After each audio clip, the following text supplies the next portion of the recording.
Bonjour, dans cet épisode, je vais vous expliquer comment valoriser vos erreurs et vos faiblesses. Je suis Gaël Châtelain-Berry, bienvenue sur mon podcast Happy Work, le podcast francophone le plus écouté sur le bien-être au travail. N'hésitez surtout pas à vous abonner sur votre plateforme préférée, car Happy Work, c'est une quotidienne, vous serez ainsi tenu au courant de tous les épisodes. Et en plus, de vous à moi, ça me fait super plaisir. Alors, nous le savons bien, nous ne sommes pas parfaits ou parfaites, et pourtant, grand paradoxe, nous faisons souvent tout pour faire croire professionnellement que nous le sommes parfaits ou parfaites. Et oui, c'est comme cela que l'on a le sentiment d'être un bon professionnel. Être parfait, ne jamais faire d'erreur, être totalement infaillible. Et pire, quand on fait une erreur surtout, on va peut-être un petit peu déprimer en se disant « Oh là là, mais qu'est-ce que je suis nul d'avoir fait cette erreur ». Et en fait, si jamais vous faites des erreurs, si jamais vous n'êtes pas parfait ou parfaite, c'est une excellente nouvelle, car, et oui, votre boss est exactement pareil, et c'est bien connu, qui se ressemble s'assemble. Oui, j'aime bien les expressions de vieux. Mais cela étant dit, il ne suffit pas de faire ce simple constat, il faut savoir valoriser ses erreurs et ses faiblesses.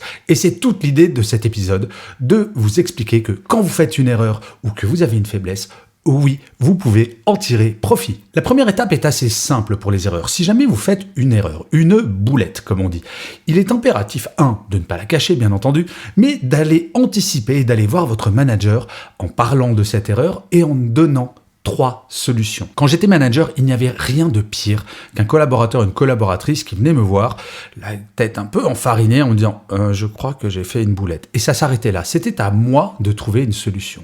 Alors que quand un collaborateur, une collaboratrice venait me voir en disant « écoute Gaël, j'ai fait telle erreur, mais voilà, j'ai 3 idées pour pouvoir corriger cette erreur et surtout progresser ». Et là, je me dis, mais cette personne a fait une erreur, mais quel professionnalisme. Et l'erreur de cette personne renforçait la bonne opinion que j'avais de ce collaborateur ou de cette collaboratrice, car en tant que manager, je sais bien que personne n'est parfait, y compris les personnes de mon équipe. Pour nos faiblesses, c'est un petit peu pareil. Il faut regarder le revers de la médaille. Et oui, vous le savez bien, depuis notre début de carrière pour les entretiens de recrutement, quand on nous demande cette question totalement stupide, mais quels sont vos défauts ? On trouve toujours le revers de la médaille. Mais en fait, c'est pas tout à fait faux. Par exemple, quelqu'un qui est plutôt introverti, qui n'aime pas tellement s'exprimer, parfois peut souffrir en se disant « Oh là, mais ça c'est un vrai défaut, c'est une vraie faiblesse ». Oui, peut-être, mais quelqu'un qui est introverti va généralement réfléchir beaucoup plus.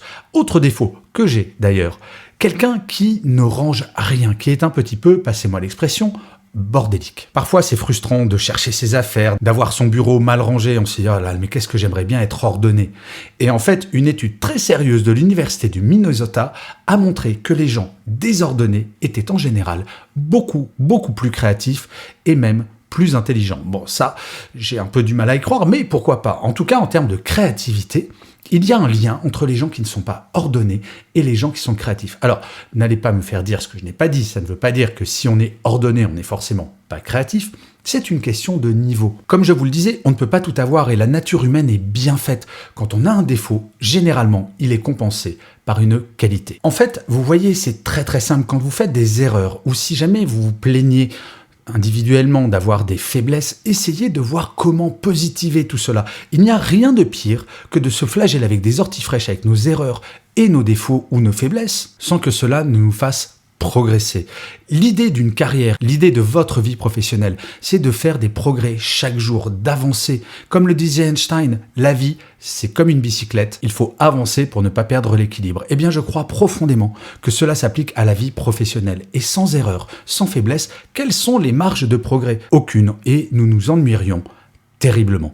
Bref, avoir des défauts, faire des erreurs, c'est normal. Le tout est d'en tirer quelque chose de positif. Je vous remercie 1000 fois d'avoir écouté cet épisode de Happy Work. N'hésitez surtout pas à mettre des pouces levés si vous êtes sur YouTube, des étoiles, à commenter, à partager, à parler de Happy Work autour de vous. C'est comme cela que Happy Work durera encore très longtemps.